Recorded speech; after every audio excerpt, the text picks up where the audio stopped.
What if I told you Detroit just pressed a lever that most teams don't even see? The kind of lever that turns we hope into we control, without mortgaging tomorrow or breaking the locker room today. And what if the biggest clue isn't the headline itself, but the way the numbers breathe over time, slow now, fast later, exactly when this window calls for it? You can sense it, right? The quiet confidence, the way the building moves when a decision isn't just bold, it's prepared. There's a rhythm to these things. First the rumble, then the shift, then the reveal.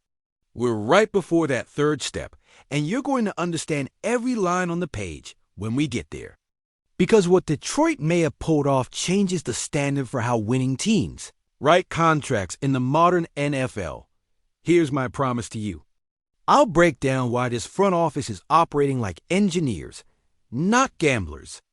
Why the cash flow matters more than the sticker price. Why injury risk can be priced without killing upside. And why this move, done right, keeps the Lions' core intact through the heartbeat years of this window. No spoilers yet. Stick with me and you'll see how the cap, when used with intent, becomes a tool and not a cage. We're going to talk structure, protections, timing, and the domino effect. Structure is the spine, how money is layered across years so the roster can breathe. Protections are the seatbelt, how the team avoids paying for production it doesn't get. Timing is the steering wheel lock in before the price jumps. And the domino effect is everything, how one move unlocks the next 5 without panic reshuffles. Welcome back to Lions. News Fan Report if you want the full picture while it's still hot. Hit subscribe, tap the bell, and drop a like so more Detroit diehards see this on time. Around here, we don't chase rumors. We decode strategy and show you why it works on Sundays in January. Start with culture. Brad Holmes and this front office didn't fall into a good plan by accident. They built an operating system. Detroit drafts for traits and wiring, then pays for performance and availability, not old resumes. That mindset flows into the cap. You don't find space you created with smart levers, option bonuses, proration, rolling guarantees that vest on your schedule. And yes, void years used as ballast, not anchors. If you're 50 plus and sick of cap jargon, here's the plain English version. Think of the cap like a driveway after a snowstorm. You can shovel it all at once and be exhausted for days. Or you can snow blow in lanes and keep the path clear when you actually need to get the car out. Option bonuses are the snowblower. They let you decide when to push the heavy stuff aside and spread that weight over time. Per game active bonuses? That's paying a contractor only when they show up. And void years? Temporary storage space. You don't live there, but it helps you keep the house clean. Risk management is the quiet hero. Every big talent comes with a question. Durability, consistency, maturation curve. Smart teams don't pretend those questions don't exist, they price them. You can tie money to games played. You can delay guarantees until March checkpoints. And you can plan exit ramps if the story goes sideways. That's not negativity. That's how you keep your window open even when football happens. Now zoom out. The Lions core is timing up.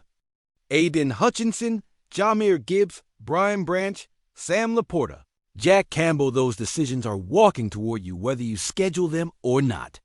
If you build a deal that keeps cap hits gentle through 2027 and then swells as the league cap swells too, you're not kicking cans. You're matching cash to contention years.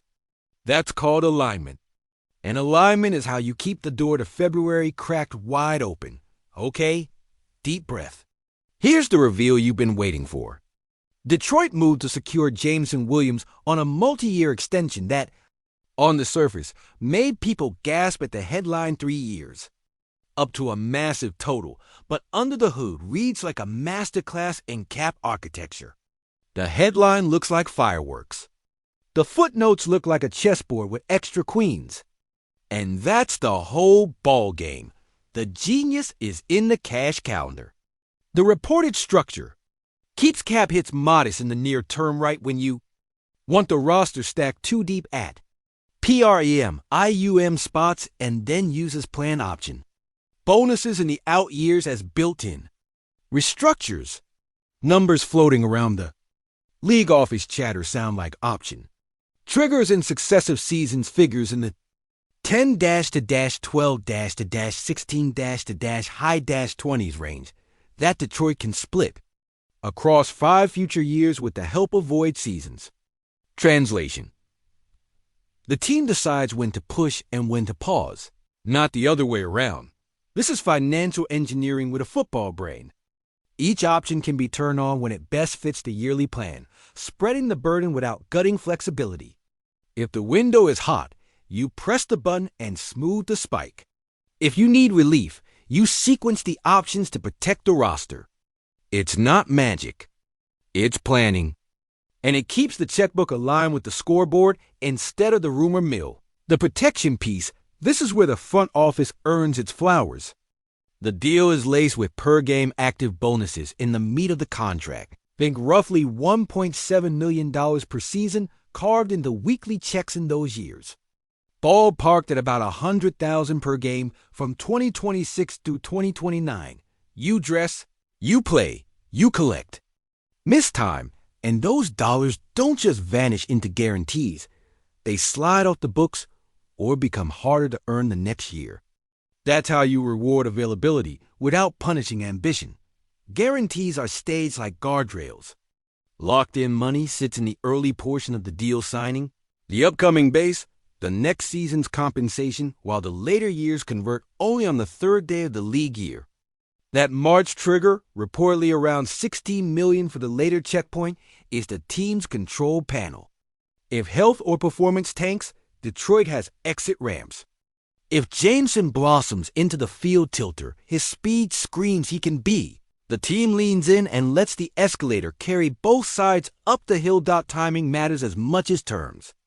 By acting before a full-blown breakout, Detroit kept the price in a lane they could drive for years. You don't wait for the stock to double before you buy it if you believe in the company. You accumulate when the signs are there and the market hasn't fully adjusted. Camp report said maturity, detail, trust. The front office didn't gamble that the market would stay sleepy. They set the price before it woke up. Culture ripple? Massive. When a franchise shows it will invest in your upside and protect the team's downside, young stars pay attention. It says, we'll bet on you early, we'll structure it smart, and we'll keep space to build around you. That's how you become the place where ascending players want to stay instead of test a free agency roller coaster, designed for past prime mains and short-term sugar highs. There's also the toolkit effect. The void years at the end aren't a trapdoor, they're a lever. Used correctly, they give Detroit up to 8 seasons of cap steering tied to this one decision rather than just 5.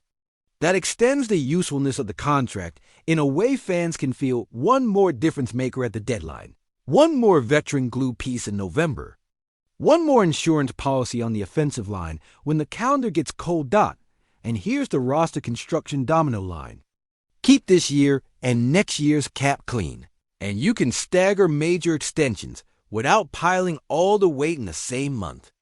Hutchinson, Gibbs, Branch, Laporta, Campbell each can be layered with similar option constructs, vesting dates, and performance levers. That spreads risk, aligns peaks, and prevents the all-at-once cap squeeze that forces you to choose between the pass. Rush in the pass game. Zoom back to the lead market. Wide receiver contracts exploded for veterans whose peak seasons live in the rearview mirror. Smart teams are flipping that script locked in ascending talent and price the risk with on-field bonuses and delayed vesting. You don't avoid players with flags. You write contracts that turn those flags into incentives. If the player becomes who you think he is, everyone eats. If not, you've paid for what you got and kept tomorrow clear. Is there a bill later? Sure, there's always a reckoning in football finance. But here's the part the hand-wringers miss. The NFL cap keeps climbing, and well-planned option proration grows smaller as a slice of the future pie. If you time the cash pushes to coincide with cap growth and a maturing roster, you're not punting, you're compounding. That's not wishful thinking. It's arithmetic married to scouting. What happens if the worst case shows up? If injuries bite again or development stalls, the structure Detroit built keeps you from being handcuffed. You can ride the early years, reassess at the March trigger, and pivot without detonating the too deep. What if the best case hits? If Jameson turns into the gravity weapon who dictates coverage before the snap, those same levers make it easy to feed him and still keep the front seven nasty and the secondary sticky. Either way, your steering got all of this feeds the bigger goal, a January offense that travels and a defense that closes. A contract like this isn't a press release, it's a depth chart decision, a special teams decision, a fourth quarter decision. It buys you the 6 DB on a Saturday elevation. It buys you that veteran guard when December turns mean. It buys you a full-speed offense when injury luck inevitably tests your faith dot. So let's make it plain. Detroit didn't just keep a fast receiver. They may have built the handbook for how a contender pays a volatile, high-upside star without losing the ability to say yes to everything else a championship roster needs. The cap isn't fear anymore. It's a lever. And this front office just showed it knows exactly when to pull. Now I want you in this. What's your read? Lions fans' masterpiece or minefield? Do you love the option bonus roadmap and the per-game protection? Or do you see future dead cap shadows that make you nervous? If it were your call, would you copy this template for Hutchinson, Gibbs, Branch, Laporta, and Campbell, or tweak the knobs? Drop your take below, specifics welcome. This community thinks the game, and I'm here for that. My opinion, straight up, I love the architecture. The risk is real, but it's priced, and the flexibility matches the window. If the goal is rings, this is how you give yourself the most chances without breaking the machine. And yes, this is a reasoned analysis, not an official announcement. Treat it as informed speculation, not gospel. That's how we do it.